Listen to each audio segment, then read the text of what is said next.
So, if you watched my show report from last year, you'll remember me standing in the middle of a sea of Mazda crossovers and SUVs which all looked identical, and I couldn't name one of them. It's the same this year as well. There is a Mazda 3 sedan over there though, which I can name. However, what's more interesting to me is this beautiful Miata RF. This is on the ND platform. It's about $40,000, and it's, in my opinion, it's the most interesting Mazda that's made. Obviously it's just a two-seater, so it's completely impractical. This one is an automatic, which isn't particularly practical either unless you are stop-start trafficking. But what's interesting about this design is these rear buttresses that come down, these beautifully wide rear arches, and the rollover cage is now sort of integrated right behind the headrests, and you can actually feel the headrest through there. So the headrest is actually part of the exterior of the car. Really neat. Well done, Mazda, for that. Now, another stand I completely missed was the Infiniti stand. Again, a very small stand, but the new QX80 was of the most interest. This, of course, shares its platform with the Nissan Armada and Patrol. So the ID Buzz in Cleveland at least made its debut here last year, but you couldn't really get in it. It was just basically up on a pedestal. Now you can crawl all over it this year. This particular one is a first edition. Yeah, you got to bear in mind that this sort of an idea for a new VW bus, especially in electric form, has been knocking around for 20 years in 4 different guises, and it was finally this one that they ultimately put in production. It arrived in the States almost a year ago, and this is a full, actually the one in Cleveland last year I think was a European spec. This is a full US spec car, and it's just taken forever to hit the US market. So this first edition has a 91 kilowatt hour battery, and this is one thing that it's been really criticised for because it's just not big enough. A lot of people are getting no more than 160, 170 miles of range in these things. But inside, and Tommy, just take a look at this. You've got that, I forget what type of glass they call it. This interior is just amazing. It's so old school, but take a look at that sunroof. That's the glass that sort of opened, that changes itself, so it becomes, you can see straight through it, and then it becomes translucent at the flick of a switch. Fantastic. So the Jetta GLI carries on along with the other Jettas into 2025, pretty much unchanged. These have now had LED headlights for a couple of years. It's a very, very impressive looking car, and for the money it sort of retains a lot of the sort of traditional interior look as well. One thing I'm very impressed with is the new Taos, because it would appear that all the back end has been streamlined, and I love this illuminated badge, which appears to be on the more upmarket models as opposed to the base one. And then inside it's been revised as well with the new electronic dash. These are actually, you can lease these for less than $300 a month. It's actually a really good deal. They're very roomy inside. It's the VW smallest crossover, and I like the boxiness of it. I think it looks really impressive. It just gives me a taste of sort of old school VW. The Volkswagen stand in general was a far cry from 2022 as we were coming out of COVID, when they had over 20 Atlas models on display. Now we're back to normal with a full range, ranging from the Jetta all the way through to the aforementioned Atlas itself. Well, if you watched my video series of the 2024 Cleveland show, when I got to Audi, you'll probably remember that I couldn't really talk to you about them much because I don't know an awful lot about modern Audis at all. In fact, of all the cars here, the one that I've probably prattled on about the most was the Nissan Figaro, the Pike car, because That's the generation that I'm used to. But anyway, what we have here is, I think this is new. This is the Q6, and yeah, it looks just like another SUV, doesn't it? Slots in obviously between the Q5 and the Q7, which is the big one. But this is the e-tron, so this one's electric. I was looking for there's a sticker on the side of it. Should tell me a little bit more about it.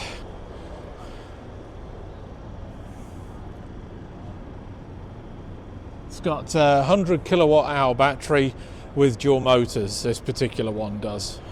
And it stickers at $72,000. Looks interesting, but I'm not quite sure what to make of it. So we're on the Mercedes stand, and I like to point out some of the really interesting ones like the AMG. So this is an AMG CLA 35. It's the 4MATIC, so it's got the all-wheel drive on it, and this has a breathed-on 2-litre turbo producing over 300 horsepower, which I would imagine goes some in a car that's this size. It is it's a beautiful little thing, and the best part about this car, as far as I'm concerned, is the base price of $56,000. That's a lot of car for that money, especially when the regular CLA stickers at about 10,000 less. That's really good, pretty good value as far as I'm concerned. The Mercedes display in general was in all white, featuring an array of cars from the G-Class through to the A-Class, right through to the S-Class, and several of the EQ models. So I've got a trio of new Porsches here. This is it 992 that they're on now, or 993. 2024 Porsche 911 Turbo. It's a stunning looking car.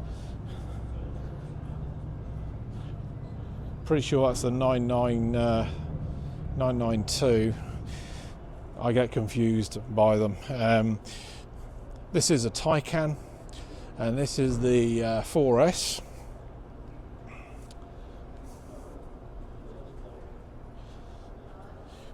Yet to be cleaned up. And this is a Macan, I think, by the looks of it. It's the electric one.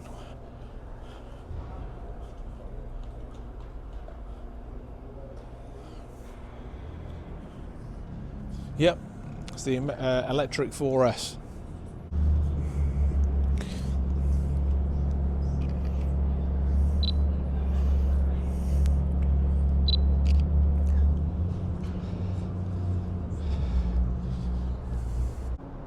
So we're now in the hall where basically it's local dealerships that provide the cars as opposed to the manufacturers. So this is an exotic car dealership in Cleveland that provides all these cars. Exotic cars aren't generally my thing. I kind of leave that to people like Shmee 150, for instance, because he knows more about them than I do, and he'd be able to rattle these off, including the full specs. Me, not so much, but I'm going to have a go. So let's see what we can do. This is a Bentley Bentayga. It looks like some sort of black badge edition. I don't think they call it the black badge edition, not like the Rolls Royce, but there you go, it's all black. And here's another, this is a Continental sedan. This is a Continental convertible, the GTC no less. Absolutely stunning. This is the new Aston Martin DBX, their crossover. This is an Aston Martin Vantage.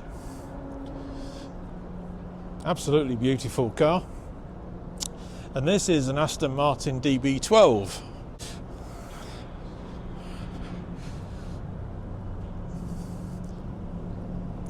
This is the Rolls-Royce Cullinan. I've only ever seen one before in real life, but I always thought it looked very similar to a London taxi. Maybe that's intentional, but I do think it looks great. These are a lot larger in the flesh. So let's get on to the next part. So here we've got, I believe that's a Ghost, a Rolls-Royce Ghost. It's actually dark green in colour. It's not a black badge edition, but beautiful nonetheless. Let's look around this carpeting. This is a Ferrari Roma coupe.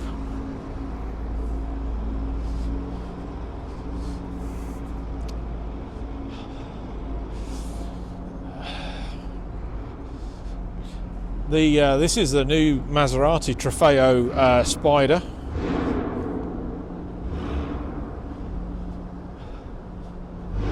And this is a lime green Lamborghini Urus. So we've got all those done. So this is a Fiat 500e EV, solely EV for Europe and North America. They are bringing a hybrid though out in Europe. Despite it looking the same as the previous model, it is all new from the ground up. Took a while to actually get to the States. It's been over here now for almost a year. It's quite slow selling because it does start at about $33,000. It's very expensive, and the range on this car is only about 160 miles. So really it's ideal for big cities, but not really much else. That said, I really want one. Considering this was a Stellantis display, the Alfa Romeo segment was very disappointing, consisting of this sole Stelvio. The latest Range Rover, of course, full-size Range Rover, needs no introduction. It is often touted as the most luxurious, most premium SUV that you can possibly think of, and it still holds that title despite all of its competitors these days, many of which are actually better. But the panache of these cars is indisputable.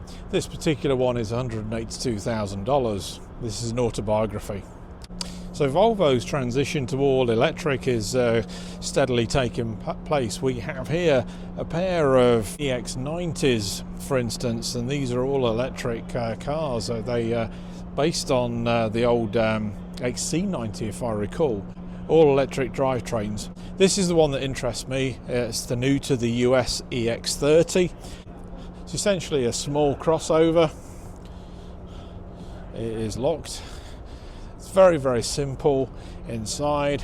There's a small driver gauge there, and then basically a tablet that's in the middle. This is a twin motor version, and this retails at $48,000, so not too bad. But the styling of it is quite interesting. It's almost got the Cadillac EV sort of styling with this sort of extra lighting up here. I really like it. I do like their new design ethos quite a lot. So this is the long-touted, brand new BMW M5 Hybrid. It has the twin turbo 4.4 litre V8 with an electric powertrain as well, which generates almost 720 horsepower. It's got a dual Vanos timing system, and it certainly packs a few punches, but then it should at $121,500 to boot. Interior wise, it's everything that you'd expect from a BMW. It's very clean, carbon fibre mirrors, and the interior is quite simple, but a bit too simple for the price in my opinion. But there's no doubt that it will gain a lot of fans.